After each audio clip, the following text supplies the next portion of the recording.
Hi guys, this is Julian from the Cold Reading Company, and here we're just having a look at the new Graphology Tick Sheet Pro. It's a massive update on the original. It's now in full colour, and it takes advantage of the two magpie system by actually using a very colourful magpie on the front and on the inside. So I think you'll agree it's a massive and better update than it was before. The first one was fine, it was black and white, it was okay, but this is a lot more eye-catching, and I think a lot more people are going to want one if they see it, and they'll be very happy to place one of these on their mantelpiece or on their dressing table.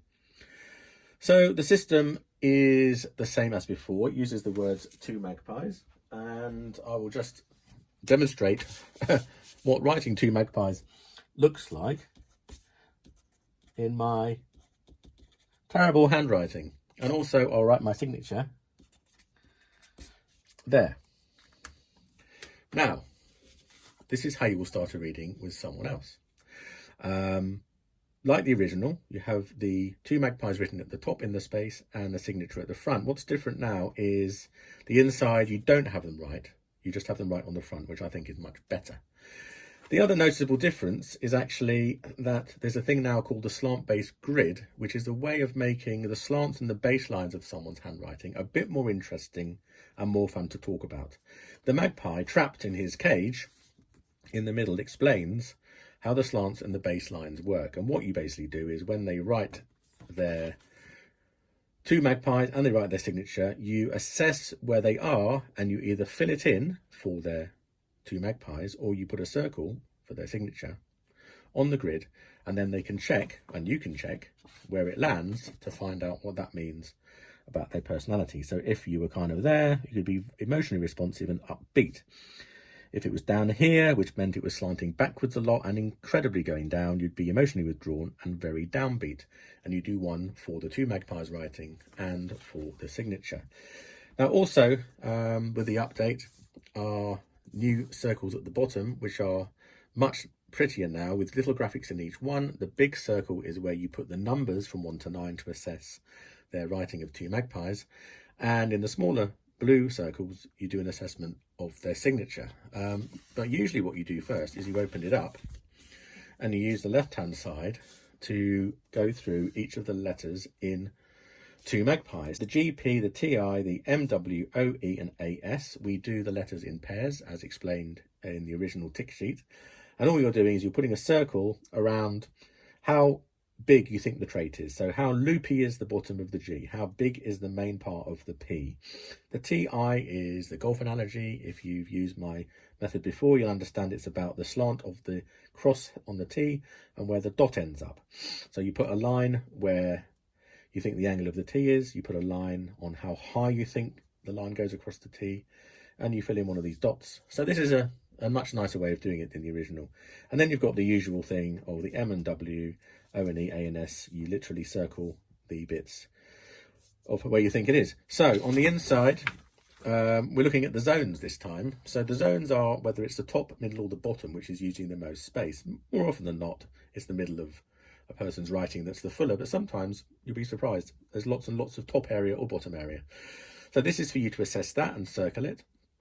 And on this bit, which is to do with the signature, it helps us assess the size of what they wrote in here. And it also gives us a little set of ticks that we can put in to say how they wrote their names. Perhaps it was their surname only. Was it legible? Was it underlined? And here we can go from very small to large to work out if they're introvert or extrovert. And of course, here's the magpie in the cage. The good thing about the magpie in the cage is it gives people something to talk about after they've had their reading with their friends. Everybody can look at this and understand it. And once they've been explained the slant-based grid, they can work out with their friends other people's slants and baselines by looking at the graphic. So that helps them talk about your tick sheet after they've had their reading.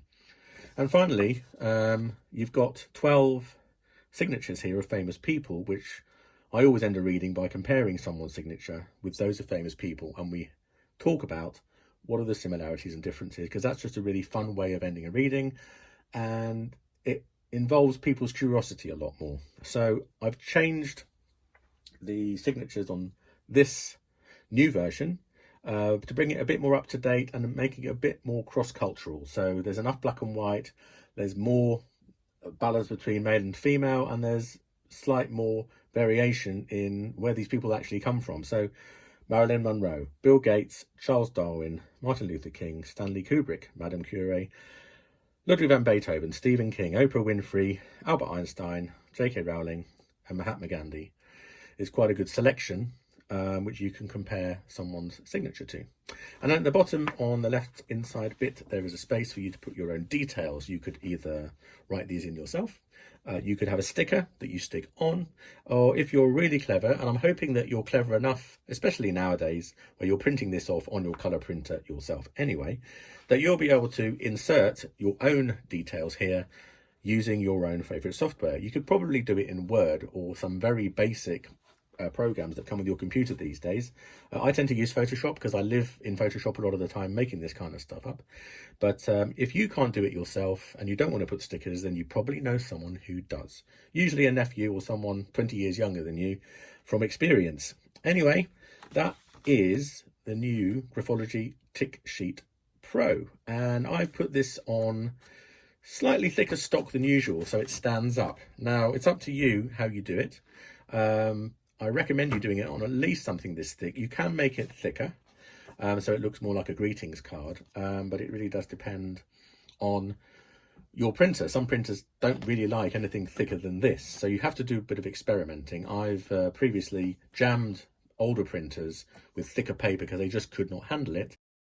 Also, with this tick sheet, you get a PDF that explains exactly how to fill it in step by step using the original 2 Magpies methodology.